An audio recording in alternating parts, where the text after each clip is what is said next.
अमित जी की दो संतान हैं, बेटा अंकित और बेटी गुनगुन। अंकित गुनगुन से 6-7 साल बड़ा है। घर में सब कुछ हंसी खुशी चल रहा था, मगर 5 साल पहले अमित जी की पत्नी सरला जी की तबीयत अचानक काफ़ी खराब रहने लगी। जांच कराने पर पता चला कि उन्हें बड़ी आंत का कैंसर है, जो काफ़ी फैल चुका है।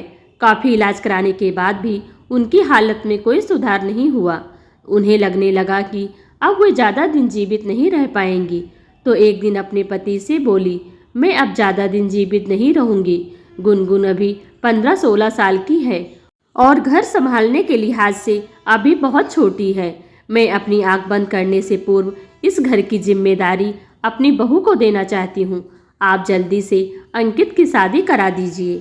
अमित जी ने उन्हें बहुत समझाया कि वे जल्दी ठीक हो जाएंगी और जैसा वे अपने बारे में सोच रही हैं वैसा कुछ नहीं होगा। लेकिन शायद सरला जी को यह आभास हो गया था कि अब उनकी जिंदगी की घड़ियां गिनती की रह गई हैं। इसलिए वे पति से आग्रह करते हुए बोली, ठीक है, यदि अच्छी हो जाऊंगी तो बहू के साथ मेरा बुढ़ापा अच्छे से कट जाएगा। लेकिन अंकित के लिए बहू ढूंढने में कोई बुराई तो नहीं है। मुझे भी तसल्ली हो जाएगा कि मेरा घर अब सुरक्षित हाथों में है। अमित जी ने सुन रखा था कि व्यक्ति को अपने अंतिम समय का आभास हो ही जाता है, अतः बीमार पत्नी की इच्छा का सम्मान करते हुए उन्होंने अंकित के लिए बहू ढूंढना शुरू कर दिया। एक दिन अंकित का मित्र अभीर अपनी बहन अनन्या के साथ उनके घर आया। अंकित ने उन दोनों को अपनी माँ से मिलवाया। जब तक अंकित और अभीर आपस में बातचीत करने में मशगूल रहे, अनन्या सरला जी के पास ही बैठी रही। उसका उनके साथ बातचीत करने का अंदाज, उनके लिए उसकी आंखों में लगाव देख अमित जी ने फैसला कर लिया कि अब उन्हें अंकित के लिए लड़की ढूंढने की ज़रूरत नहीं है। उन्होंने सरला जी से अपने मन की बात बताई, जिसे सुनकर सरला जी ने निस्तेज चेहरे पर एक चमक सी आ गई। वे बोली, आपने तो मेरे मन की बात कह दी। अंकित को भी इस रिश्ते पर कोई आपत्ति नहीं थी। दोनों परिवारों की राजामंदी से अंकित और अनन्या की शादी तय हो गई।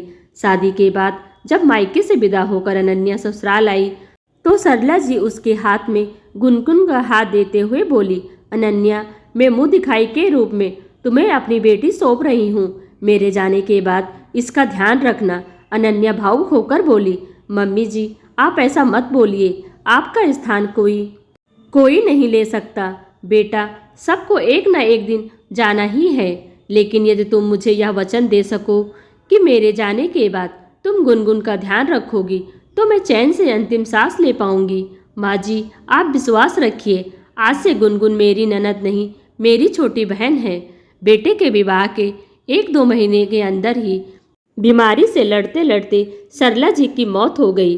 अनन्या हालांकि उम्र में बहुत बड़ी नहीं थी, लेकिन उसने अपनी सास को दिया हुआ वादा पूरे मन से निभाया। उसने गुनगुन को कभी अपनी ननद नहीं, बल्कि अपनी सगी बहन से बढ़कर ही समझा। बड़ी होती गुनगुन का वैसे ही ध्यान रखती जैसे एक बड़ी बहन अपनी छोटी बहन का रखती है। वह अक्सर गुनगुन से कहती, गुनगुन, बड़ी भाभी, बड़ी बहन और माँ में कोई भेद नहीं होता। गुनगुन के विवाह योग्य होने पर अंकित और अनन्या ने उसकी शादी खूब धूमधाम से की। विवाह में कन्यादान की रस्म का जब समय आया तो अमित जी ने मंडप में उपस्थित सभी लोगों के सामने कहा, कन्यादान की रस्म मेरे बेटे बहू ही करेंगे।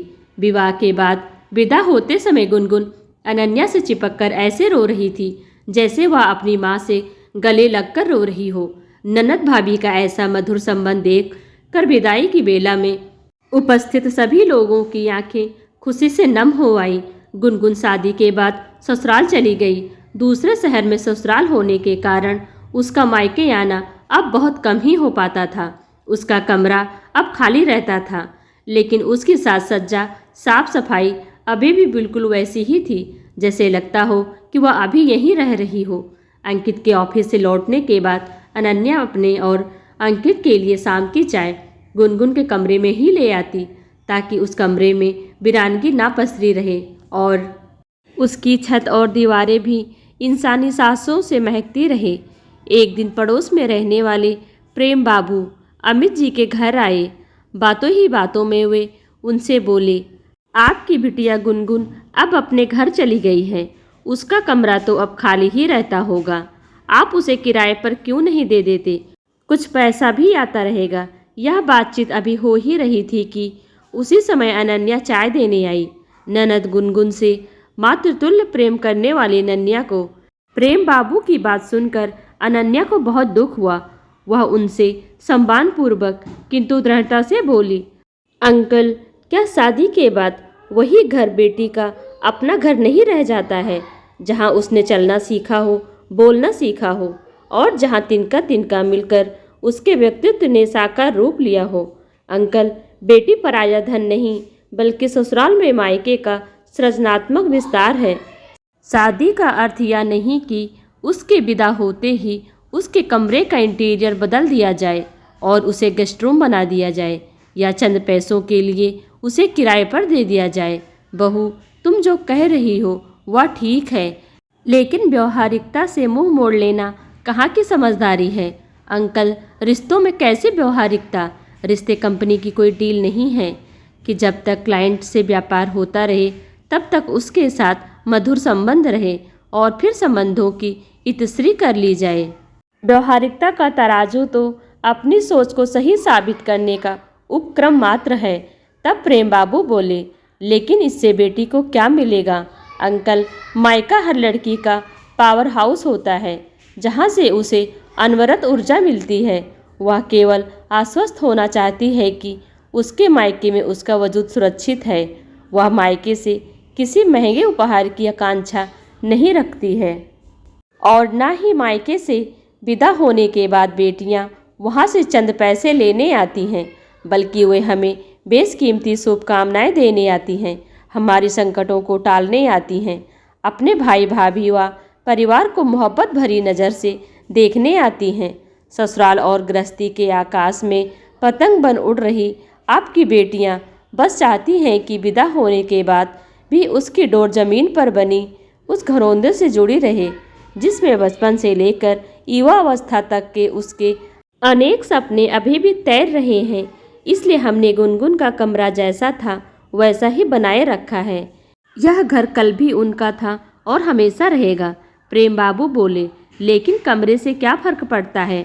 मायके आने पर उसकी इज्जत तो होती ही है। अनन्या बोली, अंकल, यही सोच का अंतर है। बात इज्जत की नहीं बल्कि प्यार और अपनेपन की है। लड़की के मायके से ससुराल के लिए विदा होते हैं, मगर वहाँ का मंजर अब बदल चुका होता है। लेकिन उसी घर का बेटा यदि दूसरे शहर में अपने बीबी बच्चों के साथ रह रहा हो तो यह मानते हैं कि उसका यह अपना घर है, उसका कमरा किसी और को नहीं दिया जाता। बल्कि यह भेदभाव बेटी के साथ ही क्यों, जो कुछ दिन पहले तक घर की रौनक होती है।